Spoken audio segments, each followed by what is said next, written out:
What is up, everyone? How y'all doing? Welcome back. Let's see, we're on episode 11, discussing the Grail. Awesome. Hope you guys enjoying the series so far. As always, I appreciate the support, and it really means a lot to me. If you enjoy this, like, subscribe, all that fun stuff. But in the meantime, let's see, Fate Zero, Season 1, Episode 11, discussing the Grail. Enough of me talking. Let's get straight into this.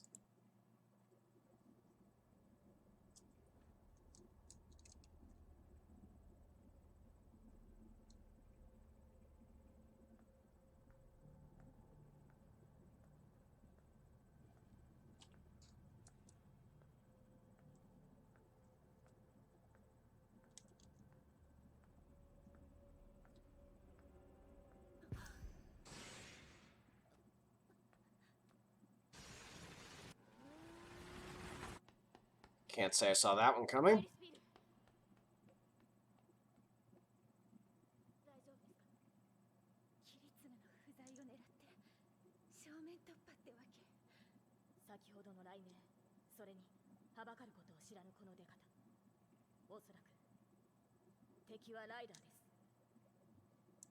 Somehow not surprising they did a frontal assault, but the fact that he waited... Well, I guess they don't know that Kyutsugu is the true master, so... I guess that makes... I don't know. I don't really see this being an attack. But let's wait and find out. Let's wait and see.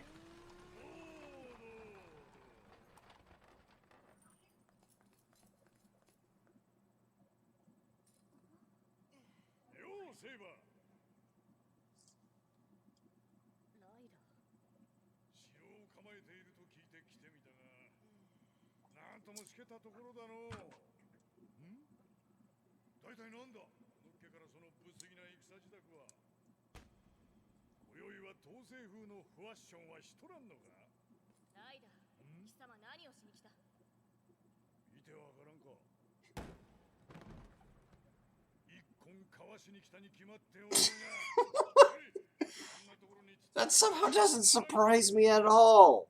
I love this guy.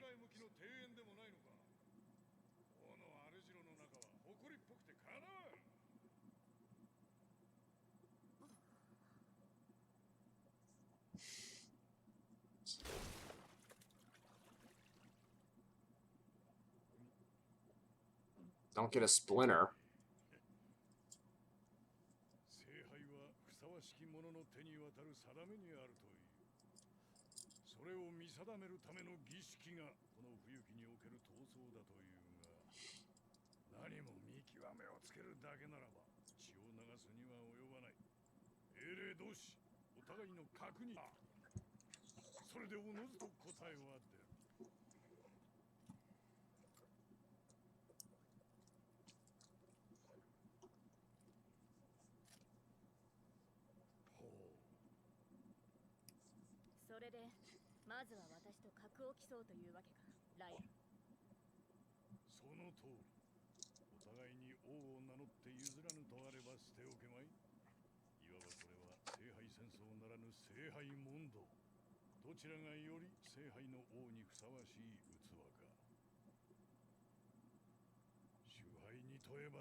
Oh!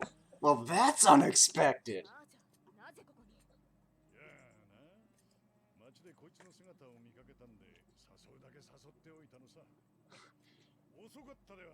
Goldie. よもやこんな鬱陶しい場所を王の宴に選ぶとは。俺にわざわざ足を運ばせた比例をどう詫びる？まあ固いことを言うでない。おい、駆けつけいっぱい。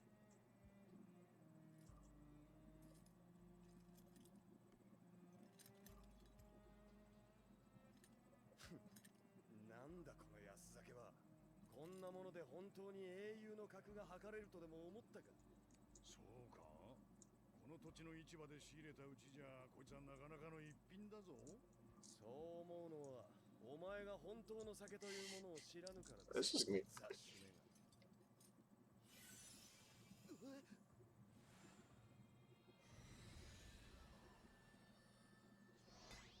おお、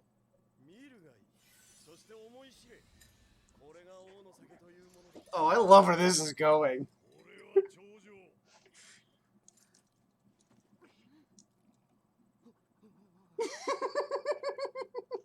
Flavor's like, I don't know. Leave me out of this.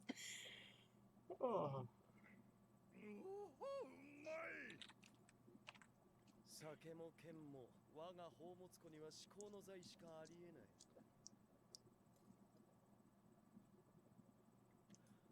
これで王としての格付けは決まったようなものであろう。ああ、ちゃよ。貴様の極上の酒はまさしく至宝の杯にふさわしい。が、あいにく聖杯と手記とは違う。まず貴様がどれほどの大門を聖杯に託すのか、それを聞かせてもらわねば始まらん。仕切るな雑種。第一聖杯を奪い合うという前提からして断りを外しているのだぞ。そもそもにおいてあれは俺の所有物だ。世界の宝物は一つ残らずその起源を我が蔵に遡る。じゃあ貴様、昔聖杯を持っていたことがあるのか。どんなもんか正体も知ってると。知らぬ。雑種の尺度で測るでない。俺の財の総量はとうに俺の認識を超えている。だが宝であるという時点で我が財であることは明白だ。それを勝手に持ち出そうなどと、ぬすっとたけだけしいにも程があるぞ。お前の弦はキャスターの読まいごとと全く変わらない。 He is an arrogant asshole. やつ一人ではなかったらしい。いやいや。 Like, in the show, Gilgamesh is awesome, but... Here, let me pause this real quick. In the show, he's awesome. I love the fact that he just appears everywhere. He's confident, but an arrogant asshole at the same time. But, you know... I know he's supposed to be King of Kings. I just... Even in the Fate Grand Order game, I just think he's overrated. I really do.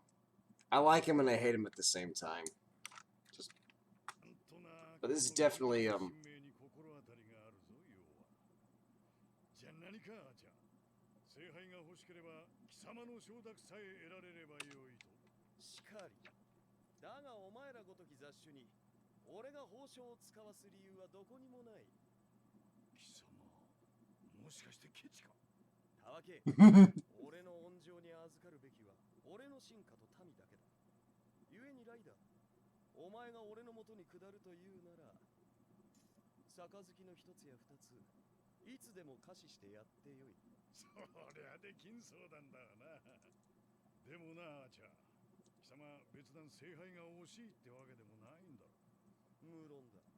だが俺の財を狙う族にはしかるべき裁きを下さねばならん。要は筋道の問題だ。つまり何なんだあちゃん。そこにはどんな義があり、どんな道理があると。法だ。俺が王として敷いた俺の法だ。完璧だな。自らの法を貫いてこそ王。だがな、要は聖杯が欲しくて仕方がないんだよ。で、越した以上は略奪するのが世の流儀だ。何せこのイスカンダルは征服王であるがゆえ。是非もあるまい。お前が犯し、俺が裁く。問答の余地などどこにもない。そうなると、あとは剣を交えるのみ。が、アーチャーよ。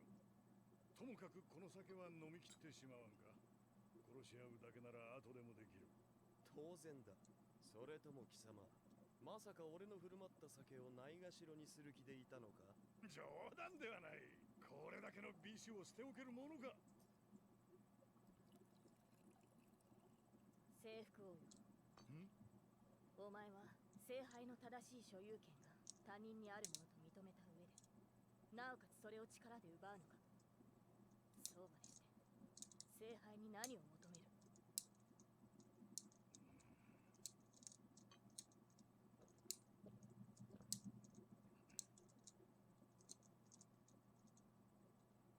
受肉だ。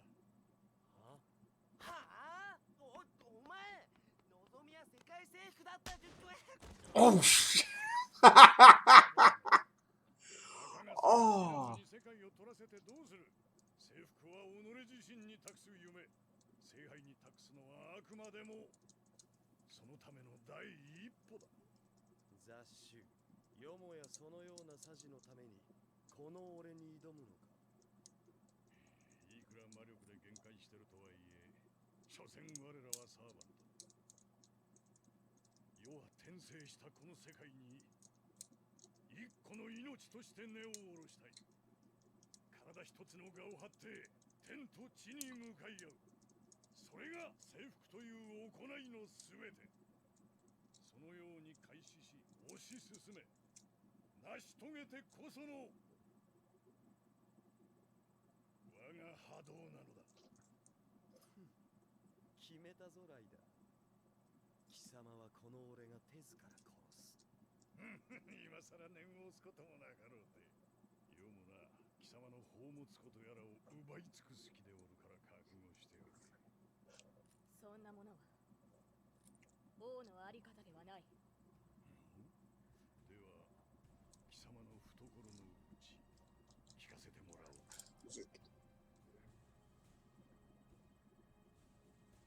私は我が故郷の救済を願う。万能の願望機をもってしてブリテンの滅びの運命を変える。 But it never really technically got destroyed, did it? It became a literal world-conquering power. アーチャーをこのまま放置しておいてもよろしいので。仕方あるまい。王の中の王にあらせられては突きつけられた問答に背を向けるわけにもいかんだろうから。ところでキレ、ライダーとアーチャーの戦力差、君はどう考える？ライダーにゴルディアス・フォイルを上回るような切り札があるのか否か、そこに尽きると思われますが。ライダーがマスターともども無防備に酒盛りに興じている今はまたとない襲撃の好機。この際勝算があるかどうかは問題ではない。たとえアサシンが敗退しても比嘉の戦力差を測ることができる。目的は達成される。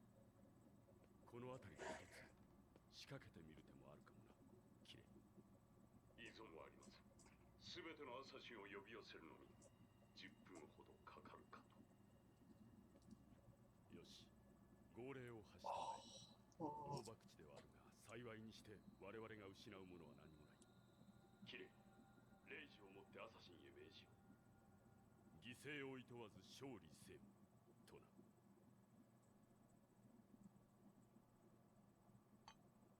なあ、騎士よ。貴様今、運命を変えると言ったが、それは過去の歴史を覆すということか。そうだ。たとえ奇跡をもってしても叶わぬ願いだろうと。聖杯が真に万能であるならば必ずや。So I'm just gonna make a prediction here because I haven't said anything and I need to or YouTube's gonna get mad at me.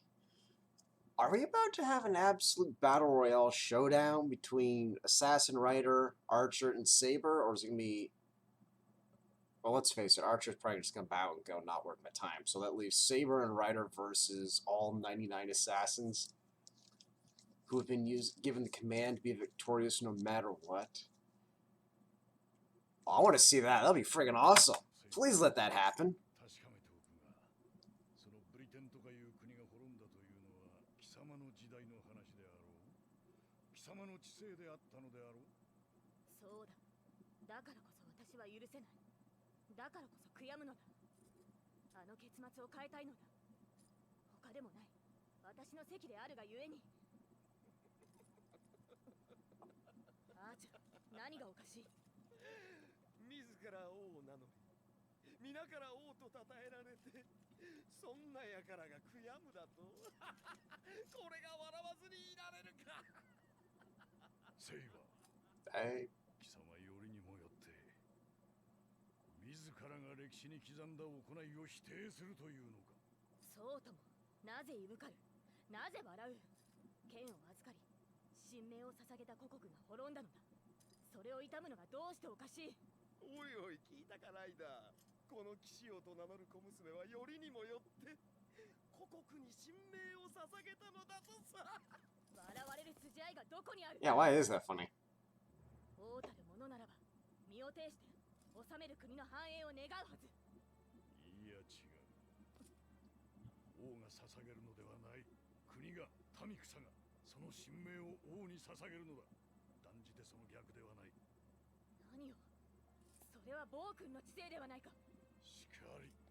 我らは暴君であるがゆえに英雄だ。だがなせば、自らの知性を、その結末を悔やむ王がいるとしたら、それはただの暗君だ。暴君よりなお始末が悪い。イスカンダル、貴様とて世継ぎを葬られ、築き上げた帝国は3つに引き裂かれて終わったはずだ。その結末に Well, 貴様は何 actually, he didn't もない have any heirs, technically speaking, but still. 世の決断、世に付き従った臣下たちの生き様の果てにたどり着いた結末であるならば、その滅びは必要だ。痛みもしよう、涙も流そう。だが決して悔やみはしない。そんな。ましてそれを覆すなど、そんな愚行は世と共に時代を築いた全ての人間に対する侮辱である。滅びの花を誉れとするのは武人だけだ。力なき者を守らずしてどうする。正しき統制、正しき知性、それこそが王の本懐だろう。で、王たる貴様は正したの奴隷か。それでいい。理想に準じてこそ王だ。 It's definitely an interesting philosophical discussion on what a king is. 王として国を治めるのなら、人の生き方など望めない。征服を、たかだか我が身の可愛さのあまりに聖杯を求めるという貴様にはわかるまい。悪なき欲望を満たすためだけに覇王となった貴様には。無欲な王など飾り物にも劣るわい。セイバーよ、理想に準じると貴様は言ったな。なるほど、往年の貴様は清廉にして潔白な聖者であったことだろう。さぞや高貴でおかしがたい姿であったことだろう。だがな、殉教などという茨の道に一体誰が憧れる。焦がれるほどの夢を見る。王とはな、誰よりも強欲に、誰よりも豪商し、誰よりも激怒する。清濁を含めて人の臨界を極めたるもの。そうあるからこそ臣下は王を羨望し、王に見せられる。一人一人の民草の心に、我もまた王たらんと同型の火が灯る。騎士道の誉れたる王よ、確かに貴様が掲げた正義と理想は、ひとたび国を救い臣民を救済したやもしれん。だがな、ただ救われただけの連中がどういう末路をたどったか、それを知らぬ貴様ではあるまい。なんだと。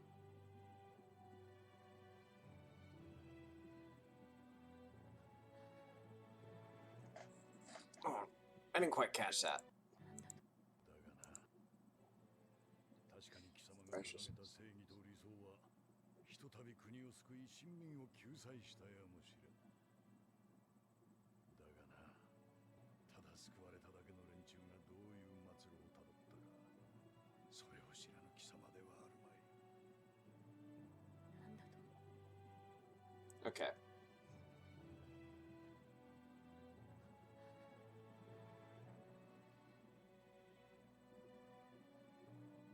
貴様は進化を救うばかりで導くことをしなかった。王の欲の形を示すこともなく、道を見失った進化を捨ておき、ただ一人で澄まし顔のまま小綺麗な理想とやらを思い焦がれていただけよ。 Ouch. 貴様は生粋の王ではない。己のためではなく人のための王という偶像に縛られていただけの小娘に過ぎる。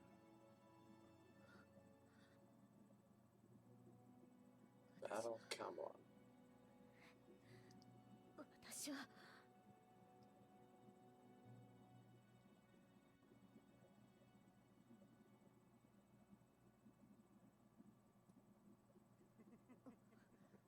何を笑う、あーちゃん。いや何、苦悩するお前の顔が見物だったというだけさ。まるでしとねで花を散らされる少女のような顔だった。実に俺好みだ。Ooh, shit's getting real.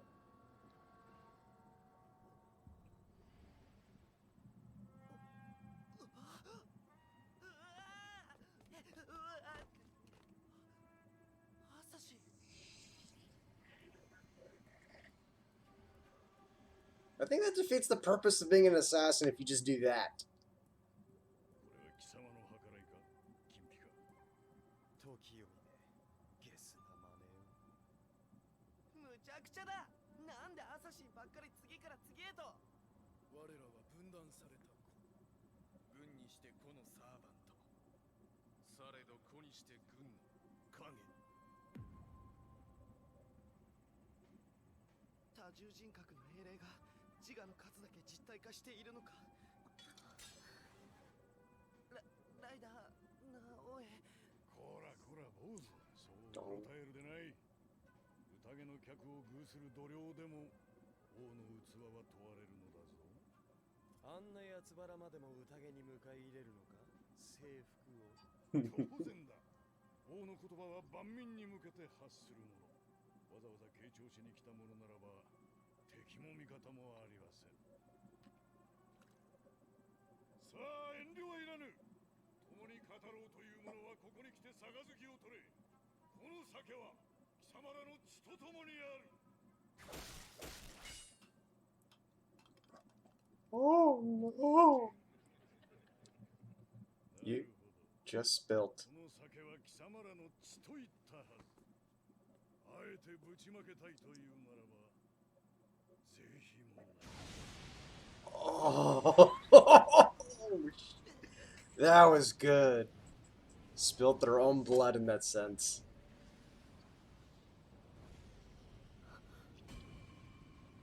セイバー、そしてアーチャーよ。これが宴の最後の問いだ。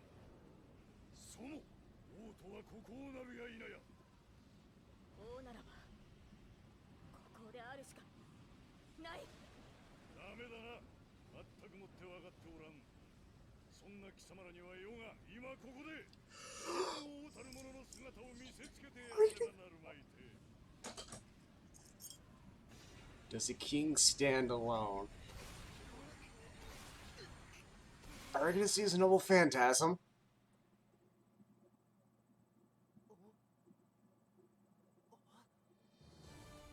Oh!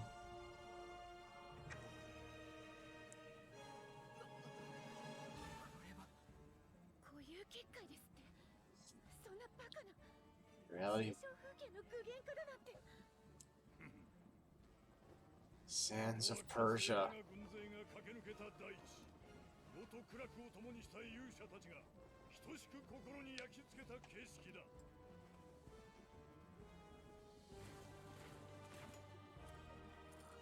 Oh yeah! 世界、この景観を形にできるのは、これが我ら全員の心象であるからさ。 Does a king stand alone? 見よ我が無双の軍勢よ。肉体は滅び、その魂は英霊として世界に召し上げられて、それでもなお世に忠義する伝説の勇者たち。彼らとの絆こそ我が司法、我が王道。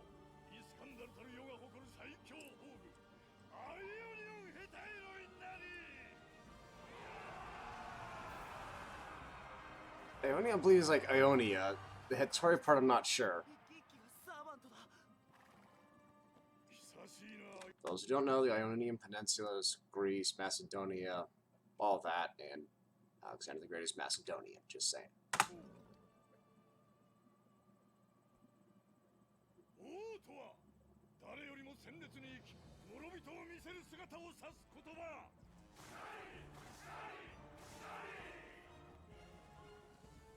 すべての勇者の戦望を束ね、その道しるべとして立つ者こそが王。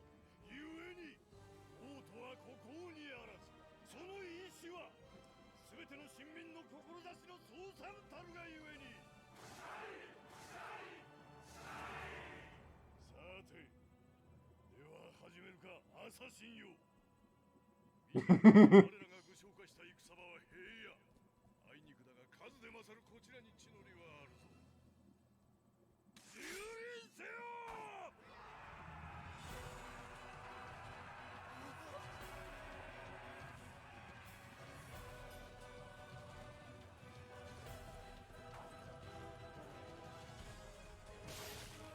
She just gave up.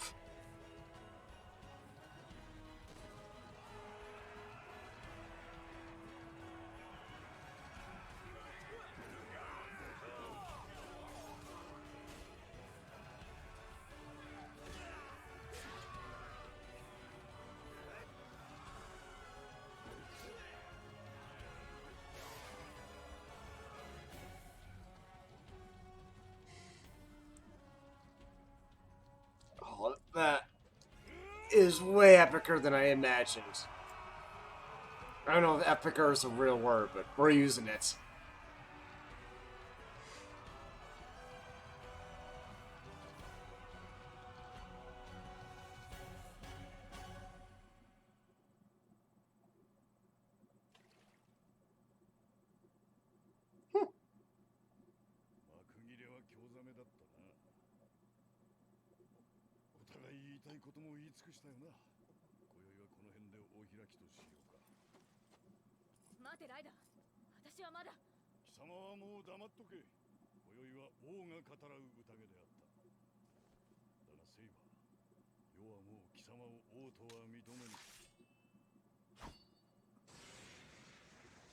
That's gotta hurt. なあ小娘よ、いい加減にその痛ましき夢から覚めろ。さもなくは貴様はいずれ英雄としての最低限の誇りさえも失う羽目だ。貴様の語る王という夢はいわばそういう類の呪いだ。なんだと。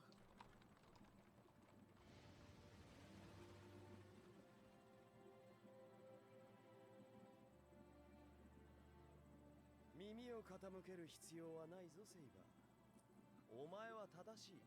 己が信じる道を行くがよい。人の身に余る王道を背負い込み、苦しみにあがくその苦悩、その葛藤、慰み者としてはなかなかに上等だ。せいぜい励めよ騎士王とやら。ことによるとお前はさらなる我が寵愛に値するかもな。セ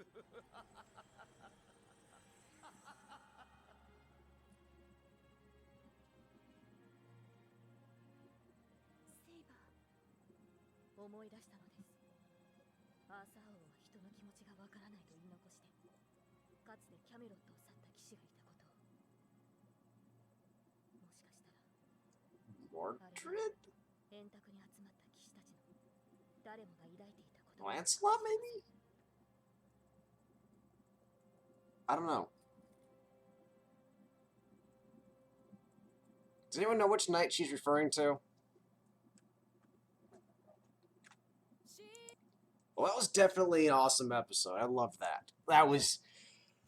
Started out kind of interesting, where it was just a conversation between Iskandar and Saber. I was like, alright, where are we going with this? Then Gilgamesh shows up, and we got to see Iskandar's double phantasm. That...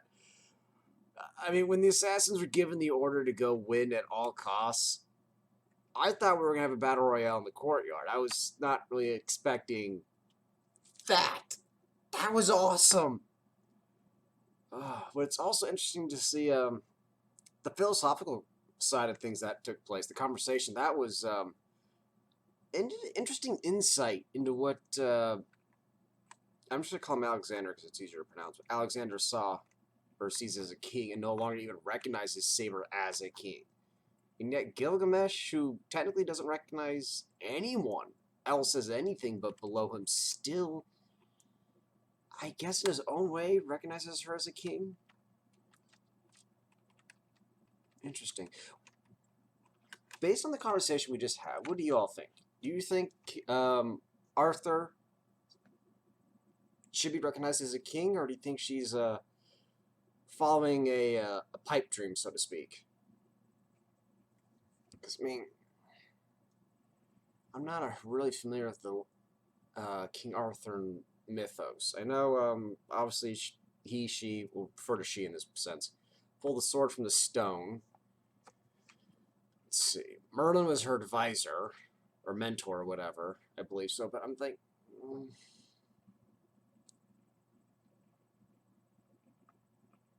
See, what I do know is that the destruction of Britain under her rule was prophesized, and no matter what she did, it was going to happen regardless. So I don't think really I guess she could still be considered a king at that point. She tried to sit there and make a kingdom that was fair for all, but at the same time, did she actually help those below her? What do y'all think? I mean, at the same time, even if she did, I feel like based on the mythos, no matter what she did, it would have been the same result. So it's interesting that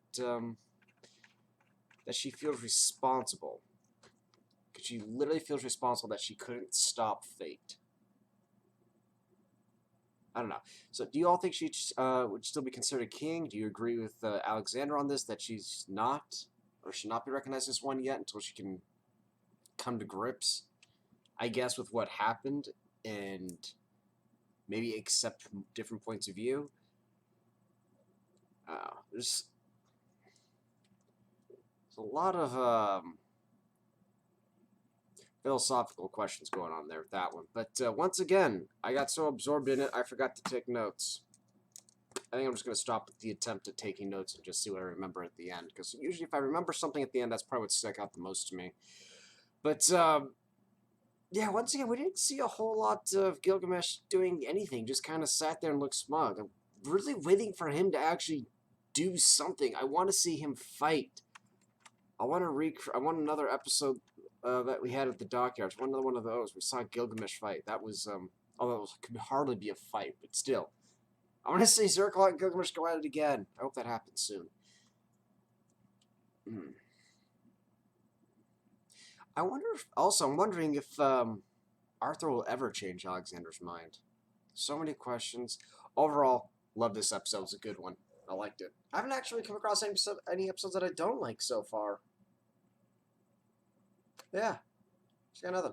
So, there's my questions for you guys. Do you think, there's my big question for you guys. Do you think, well, I got two questions actually. So, do you agree with Alexander and no longer recognize Arthur as a king? Or do you agree with Gilgamesh on this one and still see her as a king, but one who was saddled with the fate that it was impossible to change? And also, she referred to a knight leaving Camelot who said that she didn't understand any of the feelings of anyone around her, which kind of reinforces what Alexander said.